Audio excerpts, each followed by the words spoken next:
1. Treaty Panel vs. Domestic Authority versus Enforcement. Question 1. Treaty Panel vs. Domestic Enforcement. Canada successfully challenges a U.S. measure restricting access to engineering consulting services. A dispute panel under CUSMA determines that the measure violates treaty obligations. The Canadian engineering industry expects immediate removal of the restriction. However, the U.S. government has not yet amended its regulations. Several firms ask whether the panel itself can compel direct compliance. An engineering consultant is asked to clarify the panel's authority. What is the most accurate response? A. The panel can directly invalidate the U.S. regulation and compel immediate enforcement within domestic legal systems. B. The panel's determination creates an obligation for the governments to bring measures into compliance, but implementation occurs through domestic governmental action. C. The panel acts only as a mediator and cannot issue findings regarding treaty violations. D. The panel automatically transfers enforcement authority to affected engineering firms for private recovery actions. Explanation. The correct answer is B. The panel's determination creates an obligation for the governments to bring measures into compliance, but implementation occurs through domestic governmental action. Under Canada, United States, Mexico Agreement dispute settlement, a panel has the authority to determine whether a measure violates treaty obligations, but it does not directly enforce or invalidate domestic laws or regulations. The panel's ruling creates an international legal obligation for the responding government, here, the U.S., to bring its measures into compliance. Actual implementation must occur through the country's own legislative, regulatory, or executive processes. So the key distinction is: authority of the panel, interpret the treaty and determine breach. Enforcement implementation, carried out by governments through domestic action. That is why option B, the panel's determination creates an obligation for the governments to bring measures into compliance, but implementation occurs through domestic governmental action, is the most accurate. Why the other options are incorrect. Option A, the panel can directly invalidate the U.S. regulation and compel immediate enforcement within domestic legal systems, is incorrect because CUSMA panels do not function like domestic courts with direct constitutional supremacy over national regulations. They cannot strike down U.S. regulations or compel immediate domestic enforcement. International tribunals generally lack direct domestic enforcement power unless specifically incorporated into domestic law. Option C, the panel acts only as a mediator and cannot issue findings regarding treaty violation, is incorrect because the panel is not merely a mediator. CUSMA dispute panels issue formal legal findings regarding treaty compliance and violations. Option D, the panel automatically transfers enforcement authority to affected engineering firms for private recovery actions, is incorrect because treaty dispute decisions do not automatically create private enforcement rights for engineering firms. Private firms cannot directly assume enforcement authority or automatically obtain damages based solely on the panel ruling unless domestic legislation specifically provides such remedies. This question tests the distinction between international adjudicative authority and domestic legal enforcement mechanisms. In international trade law, treaty panels usually create state-to-state obligations, not directly enforceable private rights. Note: why treaty dispute decisions do not automatically create private enforcement rights for engineering firms. Option D. Treaty dispute decisions generally do not automatically create private enforcement rights because international trade agreements like Canada, United States, Mexico Agreement are primarily state-to-state agreements, not contracts granting direct legal rights to private companies. The engineering firms may benefit indirectly from the treaty, but the treaty obligations are owed between governments. Here is the legal logic behind it. Only states are parties to the treaty. Canada, the US, and Mexico signed the agreement. Engineering firms did not sign it and are not formal parties. Therefore, the legal obligation exists between governments. CUSMA panels issue findings against governments. A panel can say, the US measure violates CUSMA. But the ruling is directed to the US government, not to US courts or private litigants. International law and domestic law are separate systems. Even if the US violates CUSMA internationally, the domestic regulation may still remain legally valid inside the US until changed through legislation, regulatory amendment, executive action, or domestic court action under domestic law. No automatic private cause of action.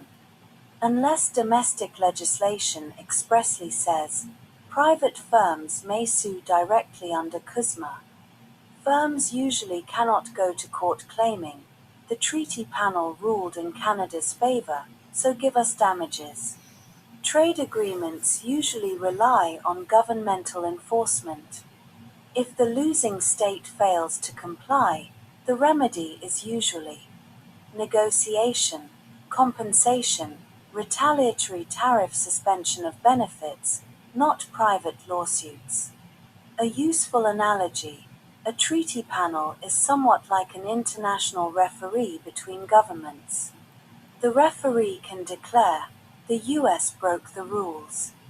But the referee cannot personally rewrite US regulations or hand money directly to engineering firms unless domestic law allows it. That is why option D, the panel automatically transfers enforcement authority to affected engineering firms for private recovery actions, is incorrect. The panel does not transfer enforcement authority to private engineering firms. Q2. Arbitration Award vs. Regulatory Authority. A Canadian engineering firm wins an arbitration award against a US developer for unpaid project fees. The arbitration tribunal orders financial compensation under the contract. The firm believes the tribunal can also suspend the developer's operating permits until payment is made. The developer argues that only regulators control licensing matters. The engineering consultant is asked about the scope of arbitral authority. The dispute involves both contractual and regulatory dimensions. What is the most accurate understanding? A. The arbitration tribunal may directly revoke or suspend operating permits to enforce compliance with its award. B. The arbitration tribunal may determine contractual liability and award remedies, but regulatory enforcement powers remain with governmental authorities. C. The arbitration tribunal replaces domestic courts and regulators for all matters arising from the dispute. D. The arbitration tribunal may impose criminal penalties if contractual misconduct is established. Explanation. The correct answer is B. The arbitration tribunal may determine contractual liability and award remedies, but regulatory enforcement powers remain with governmental authorities, because arbitration authority is generally limited to the powers granted by the arbitration agreement, the governing arbitration law, and the underlying contract. An arbitral tribunal can determine contractual liability, award damages, order payment, sometimes grant limited equitable remedies. However, it does not exercise sovereign governmental powers such as licensing, permit suspension, criminal prosecution, or regulatory enforcement. Why the other options are incorrect? Why option A? The arbitration tribunal may directly revoke or suspend operating permits to enforce compliance with its award, is incorrect. This is incorrect because operating permits and licenses are exercises of state regulatory authority. Only authorized governmental bodies, for example, municipal regulators, licensing boards, environmental authorities, professional regulators, have statutory authority to suspend or revoke permits. An arbitration tribunal is a private adjudicative mechanism, not a government regulator. Even if the developer failed to pay the award, the tribunal's enforcement tools are typically limited to monetary awards, contractual remedies, enforcement through courts. The tribunal cannot unilaterally exercise police or regulatory powers. This tests the distinction between private contractual adjudication and public regulatory authority. Why option C? The arbitration tribunal replaces domestic courts and regulators for all matters arising from the dispute, is incorrect. This overstates arbitral authority. Arbitration may replace courts for certain contractual disputes because parties agreed to arbitrate instead of litigate. However, courts still play roles in enforcing awards. Regulators retain jurisdiction over licensing, safety, environmental, and statutory compliance matters. Arbitration does not displace the state's sovereign powers. For example, a tribunal may award unpaid engineering fees, but it cannot issue building permits, revoke licenses, prosecute violations, or regulate professional conduct. So arbitration is limited and specialized, not a full substitute for government institutions. Why option D? The arbitration tribunal may impose criminal penalties if contractual misconduct is established, is incorrect. Criminal penalties are exclusively a function of the state. Only criminal courts or authorized governmental bodies can impose fines under criminal statutes, imprisonment, criminal sanctions. Arbitration is a civil private dispute resolution mechanism. Even serious misconduct in a contract dispute, fraud, bad faith, deception, does not automatically give arbitrators criminal jurisdiction. At most, the tribunal could award damages, rescind a contract, allocate costs, make findings relevant to civil liability. Any criminal prosecution would require separate governmental proceedings. The core principle tested here is arbitration authority is not same as sovereign governmental authority. Arbitrators can resolve private legal disputes and award civil remedies, but regulatory powers remain with regulators, criminal powers remain with the state. Enforcement of awards ultimately depends on domestic legal systems. Question 3. Engineering regulator vs. civil court. A provincial engineering regulator investigates allegations that an engineer acted negligently on a cross-border project. The project owner separately commences a civil lawsuit seeking financial damages. The engineer argues that once the regulator becomes involved, the court proceeding should stop. The owner argues the regulator cannot award compensation. Both proceedings continue simultaneously. An engineering consultant is asked to distinguish their authority. What is the most accurate explanation? A. The regulator has exclusive jurisdiction once professional misconduct is alleged, preventing civil courts from hearing related claims. B. The regulator addresses professional conduct and licensing matters, while civil courts separately determine contractual liability and damages. C. The civil court automatically overrides the regulator because financial claims are more significant than disciplinary matters. D. The regulator may directly impose civil compensation awards equivalent to court judgments. Correct answer: B. The regulator addresses professional conduct and licensing matters, while civil courts separately determine contractual liability and damages. Explanation: the correct answer is B because the two proceedings serve different legal purposes and exercise different types of authority. The provincial engineering regulator protects the public by overseeing professional conduct, licensing, ethics, discipline, competency. The civil court resolves private disputes, contractual liability, negligence claims, monetary damages. These processes can proceed simultaneously because they address different legal questions. Why the other options are incorrect. Option A: the regulator has exclusive jurisdiction once professional misconduct is alleged, preventing civil courts from hearing related claims is incorrect. For example, a regulator may suspend or discipline an engineer, but it usually cannot fully compensate the project owner for financial losses. So the existence of a disciplinary investigation does not automatically bar a civil lawsuit. This tests the distinction between public professional regulation and private civil liability. Option C: the civil court automatically overrides the regulator because financial claims are more significant than disciplinary matters is incorrect.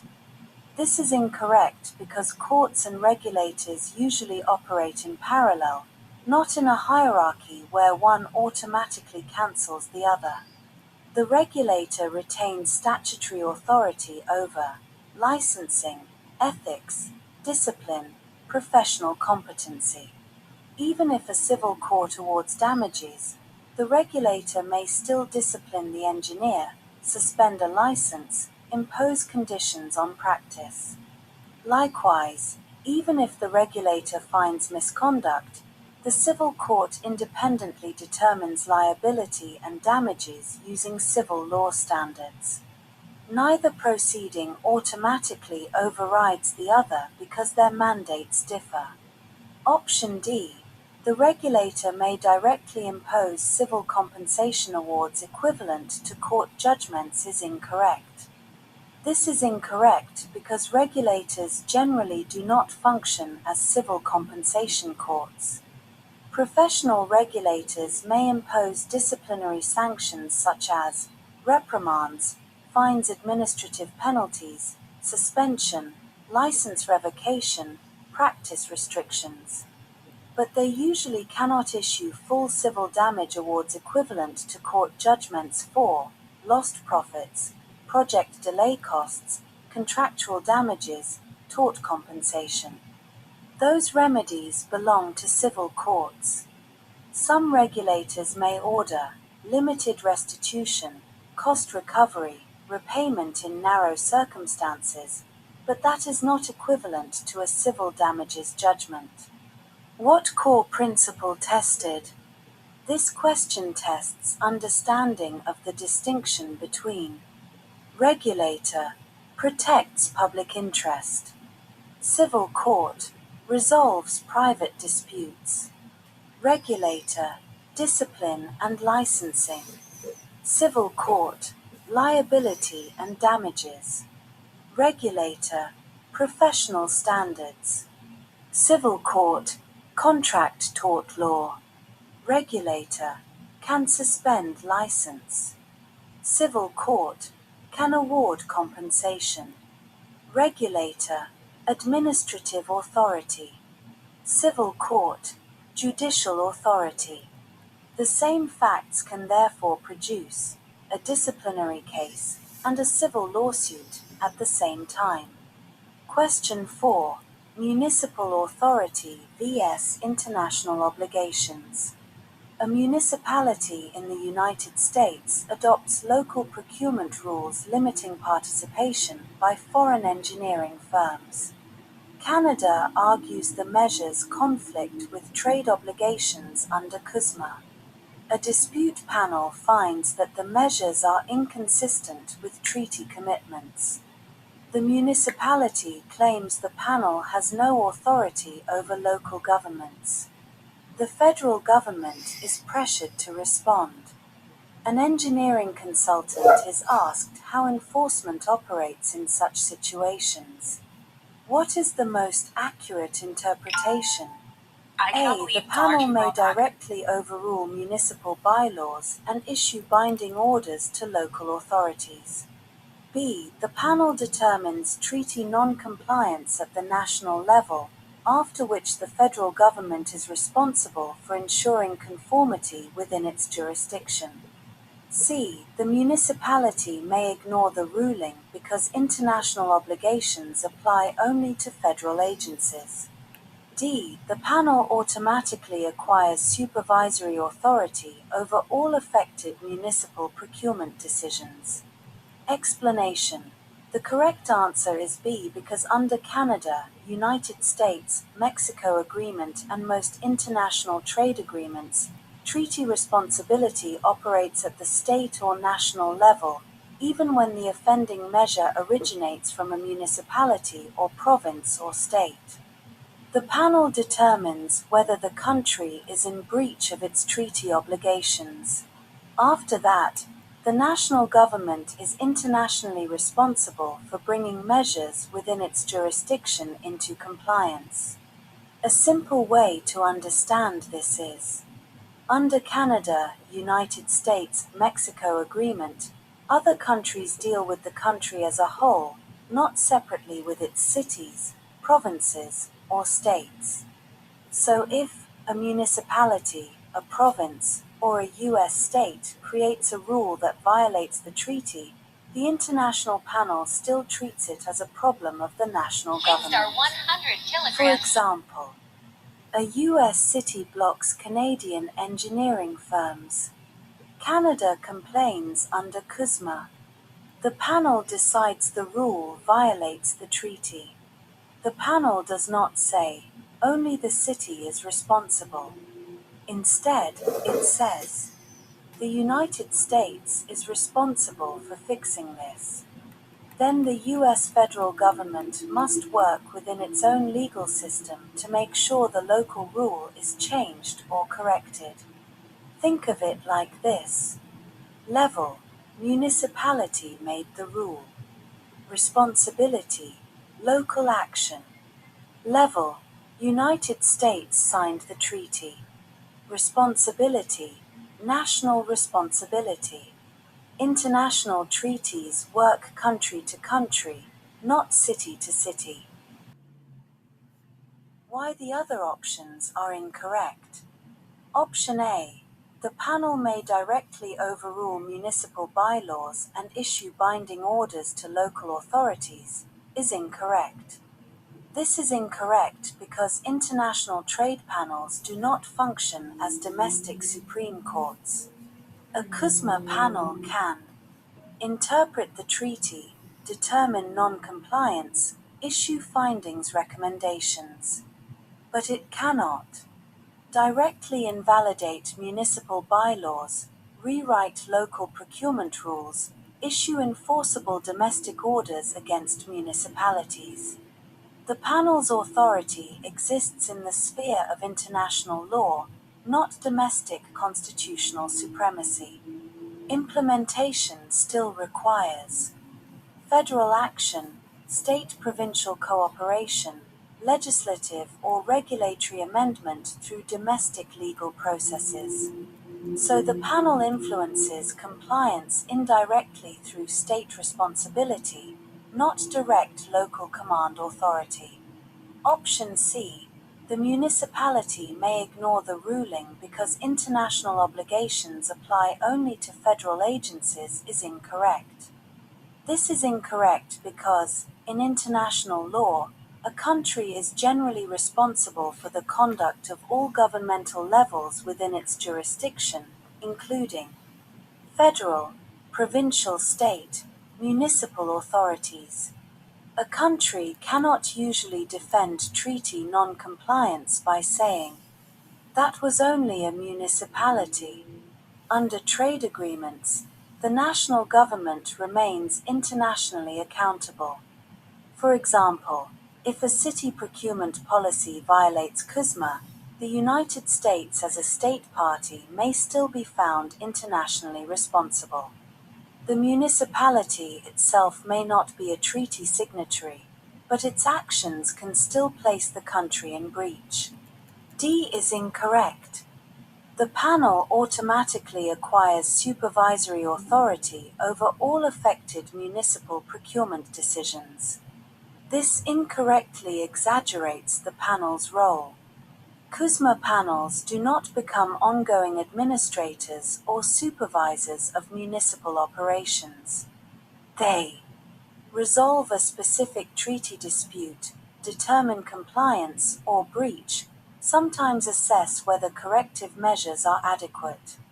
But they do not continuously oversee procurement system, manage local contracting, supervise municipal decision-making, exercise direct regulatory control.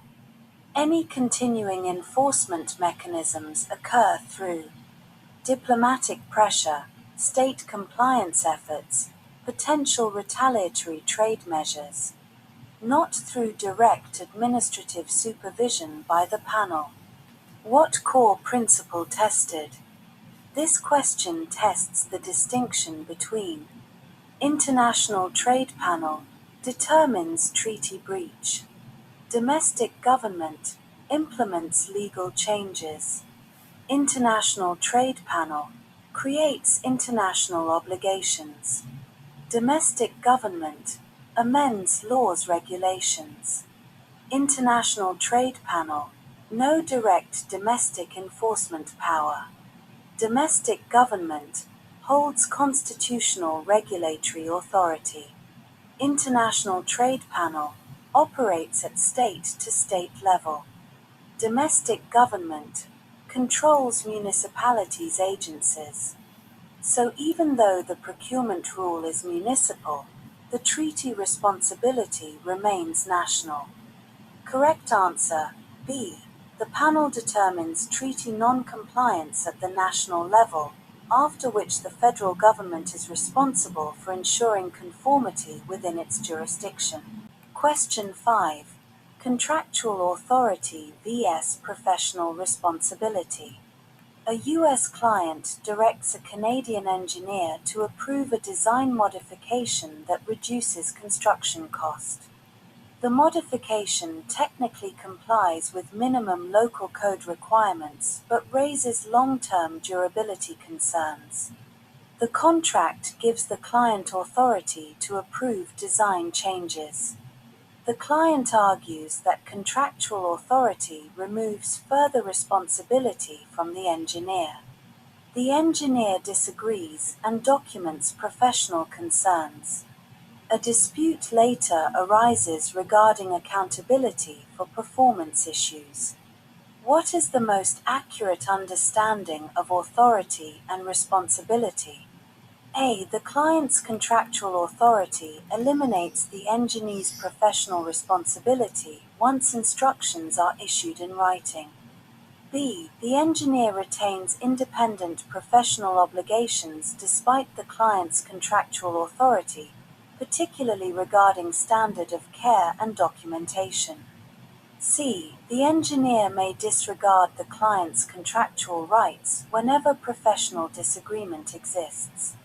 D. Contractual authority automatically transfers all future liability to the client regardless of engineering judgment. Explanation. The correct answer is B.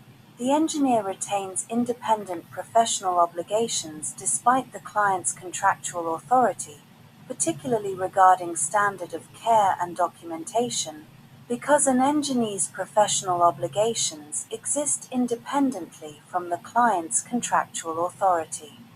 Even if the client has the contractual right to request or approve design changes, the engineer still owes duties related to professional standard of care, competence, public protection, ethical practice, proper documentation.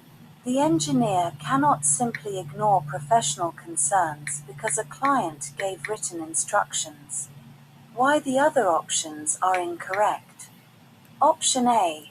The client's contractual authority eliminates the engineer's professional responsibility once instructions are issued in writing, is incorrect.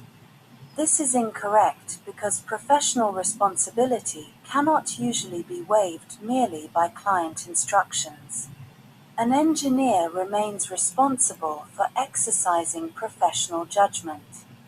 For example, if a design technically meets minimum code, but the engineer reasonably believes it creates durability or safety risks, the engineer still has a duty to evaluate the risks, advise the client, document concerns, avoid negligent practice. Written client approval does not automatically erase professional accountability. Codes establish minimum legal requirements, but the professional standard of care may sometimes require more than the bare minimum. Option C. The engineer may disregard the client's contractual rights whenever professional disagreement exists, is incorrect. Why? Because this goes too far in the opposite direction.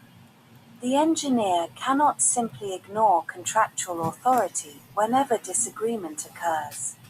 Clients generally do have legitimate contractual rights regarding scope, cost, project objectives, design preferences. The engineer must communicate concerns professionally, provide technical advice, document risks, negotiate appropriate solutions. Only in serious situations, such as unsafe, unethical, unlawful, or grossly negligent directions, might refusal become necessary. Professional disagreement alone does not automatically nullify the contract. Option D. Contractual authority automatically transfers all future liability to the client regardless of engineering judgment, is incorrect. This is incorrect because liability is not automatically shifted away from the engineer merely because the client approved a decision. Courts often examine whether the engineer met the professional standard of care, whether risks were properly communicated, whether documentation was adequate, whether the engineer negligently endorsed a problematic design. Client approval may help the engineer's defense in some circumstances, especially if concerns were clearly documented, but it does not create automatic immunity. Professional liability usually depends on reasonableness of engineering judgment, adequacy of warnings, compliance with professional standards, not solely on who signed the instruction. What core principle tested? This question tests the distinction between contractual authority, client may direct project choices, professional responsibility, engineer retains professional duty, contractual authority, business control decisions, professional responsibility, standard of care obligations, contractual authority, contract rights, professional responsibility, ethical and technical judgment, contractual authority, cost scope preferences, professional responsibility, public protection and competence. A client can authorize changes, but the engineer still remains professionally accountable for exercising competent engineering judgment. Correct answer, B.